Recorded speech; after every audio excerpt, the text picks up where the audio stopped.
अस्सलाम वालेकुम friends, Sam recipes में आप सबको खुश आमदीद। आज मैं बहुत टेस्टी कश्मीरी लाल मिर्च की चटनी की रेसिपी आप लोगों के लिए लेकर आई हूँ, जो आपके हर खाने का लुत्फ़ दोबारा कर देगी। ये जितनी स्पाइसी नज़र आ रही है इतनी स्पाइसी ये है नहीं, बहुत ज़्यादा टेस्टी है। इसका बहुत खूबसूरत रेड कलर आता है। रेसिपी से पहले काइंडली मेरे चैनल को सब्सक्राइब कर लीजिए। इसके लिए हमने लिया है 4 अदद कश्मीरी लाल मिर्च, अच्छी तरह से वॉश कर लिया है। 2 टेबल स्पून इमली का पल्प, लहसुन के जवे 10 अदद, 1 टीस्पून ज़ीरा, नमक 1 टीस्पून या हस्बे ज़ायक़ा।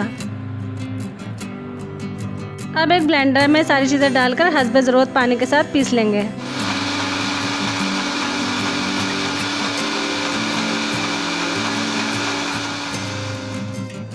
फ्रेंड्स, ये चटनी बहुत आसानी के साथ तैयार हो जाती है और बहुत ज़्यादा टेस्टी होती है।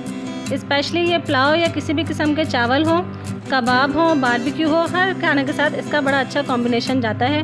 आप लोग ज़रूर ट्राई कीजिए। अपना बहुत ज़्यादा ख्याल रखिए। अल्लाह हाफ़िज़।